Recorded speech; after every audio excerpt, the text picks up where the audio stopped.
गाड़ी घूमती रहती है इधर उधर। जेई साहब को कंप्लेन की है तो डेली कंप्लेन कर रहे हैं सर, कोई सुनवाई नहीं हो रही है। हम विधायक के यहाँ जाते हैं, विधायक भगा देते हैं, वहाँ से कोई कार्रवाई नहीं।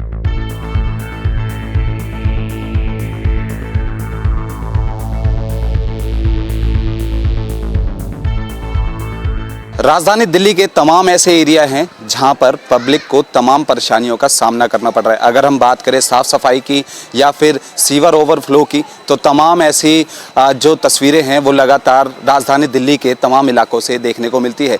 लेकिन इसी बीच अगर हम त्रिलोकपुरी की बात करें तो त्रिलोकपुरी के 19 और 20 ब्लॉक का जो मेन रोड है, हम यहाँ पर मौजूद हैं। मैं तस्वीरें आपको एक बार दिखाना चाहूँगा कि यहाँ पर जो ये तमाम जो लोग खड़े हैं, ये अपनी तमाम मांगों के साथ आज इस एरिया में एकत्रित हुए हैं। और क्योंकि पिछले कई समय से यहाँ पर ये जो पानी का जल भराव है, इसकी समस्या से लोगों को यहाँ से जूझना पड़ रहा है। तो कई बार कंप्लेंट्स भी की गई है, लेकिन अभी तक कोई सुनवाई नहीं की गई है।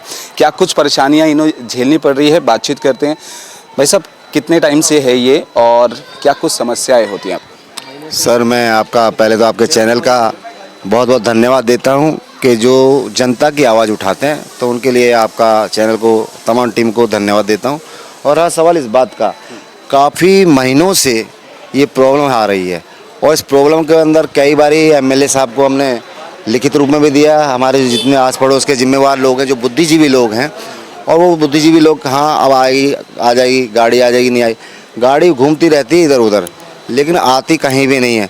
चाहे वहाँ के जहाँ रोहित मेहरोली जी यहाँ के विधायक वहाँ रहते हैं, वहाँ की भी यही समस्या 17 ब्लॉक के अंदर, 16 में तमाम, एक ब्लॉक से लेके 36 ब्लॉक के अंदर तमाम ये गंदगी का अंबार, इतना बुरा हाल हुआ पड़ा है कि आज मंदिर, मस्जिद, गुरुद्वारा, गिरजाघर, जो भी हमारे समाज के सभी मिलजुल के यहाँ रहते हैं और इस समस्या से इतना जूझ रहे हैं कि सर ये दिवाली से पहले से ही प्रॉब्लम चल रही है सर। कई बार हमने विधायक के पास गए हैं, वहाँ कंप्लेन की है। इसके बाद जेई साहब को कंप्लेन की है तो डेली कंप्लेन कर रहे हैं सर, कोई सुनवाई नहीं हो रही है। हम विधायक के यहाँ जाते हैं, विधायक भगा देते हैं, वहाँ से कोई कार्रवाई नहीं हो रही है सर। अंदर लाइटिंग जा रहा है, बैग मार रहा है, पूरा सीवर जो है कि कम से कम 15-20 दिन हो गया। ठीक है, तो तमाम बीमारियों का सामना लोगों को करना पड़ रहा है। राजधानी दिल्ली में डेंगू की बात करें, मलेरिया की बात करें, ऐसे फैल रही हैं, तो यहाँ पर बीमारी फैलने का खतरा है। हाँ हाँ, बहुत ज़्यादा है।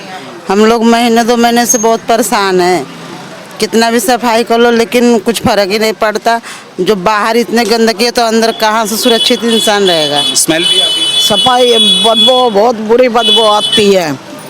बच्चों के लिए इतने मच्छर हो रहे हैं, डेंगू हो रहे हैं, अब आने जाने में कितनी परेशानियां हैं यहाँ पे। कई बार क्या विधायक जी के पास भी गए हैं? हाँ, हम गए हैं, कई जगह गए हैं, मगर यहाँ पे कोई सुनवाई नहीं हो रही। लगभग 1 महीना हो गया और यही गंदगी रहती है और घरों में बदबू जा रही है बहुत बुरी। वोट के नाम तो आ जाते हैं विधायक। हाँ, ये चप्पलें गंदी होती है, हमारा पूरा घर गंदा हो जाता है और हम नाक साफ जाते हैं नमाज पढ़ने। हाँ, सारे गंदगी फैली हुई है दुनिया भर। कितनी बार इन लोगों से कंप्लेंट करी है मगर कोई सुनवाई होती नहीं है। यहाँ पे सभी लोग इतने परेशान हैं। हम लोगों ने फिर मिट्टी थोड़ी सी डलवाई है जिससे थोड़ा सा बचाव हो जाए, मगर वो भी नहीं हुआ। तो कहीं ना कहीं गली में बच्चे भी खेलते होंगे, बच्चे भी रहते होंगे, तो ऐसे में यहाँ से जब आप निकलते होंगे तो क्या खतरा रहता बना जान का? खतरा, बच्चे गिर जाते हैं, उनके चोटें लगती हैं, फिर गंद होता है, फिर मोटरसाइकिलें हैं और साइकिल बच्चे चलाते हैं, वो गिर जाते हैं, उनको गोद में उठा के इधर उधर हम पार करा देते हैं। ठीक है, तो बिल्कुल हमने यहाँ पर रहने वाले तमाम लोगों से बातचीत करी है, तो उनका साफ तौर पे कहना है कि पिछले कई समय से जो लगातार जो तमाम परेशानियों का सामना है वो इस जल भराव के कारण यहाँ से लोगों को समस्या का सामना करना पड़ रहा है। लेकिन दूसरी और बात करें कि अगर ऐसा ही जल भराव इधर रहता है तो राजधानी दिल्ली में देखा जा रहा है कि डेंगू, मलेरिया, चिकनगुनिया, ऐसी तमाम जो बीमारियाँ हैं वो फैलती हुई नज़र आ रही है। लेकिन इसी बीच ये सवाल ज़रूर खड़ा होता है कि कई बार यहाँ से जो विधायक है आम आदमी पार्टी के रोहित मेहरोलिया, उनको तमाम शिकायतें दी, प्रशासन को तमाम शिकायतें दी, लेकिन उसके बाद भी कोई जवाब उनकी तरफ से नहीं आता और यहाँ पर साफ़ सफाई नहीं हो पाती। तो ये सवाल ज़रूर खड़ा होता है कि कैसे यहाँ पर रहने वाली जनता अपना दिनचर्या गुजारती है, ये एक बड़ा सवाल होता है। लेकिन इसी बीच ये देखना होता है कि अब विधायक साहब इस पर संज्ञान लेते हैं या फिर जनता को ऐसे ही इस समस्या से जूझना पड़ेगा। कैमरा पर्सन यश के साथ कुणाल शर्मा, पंजाब केसरी।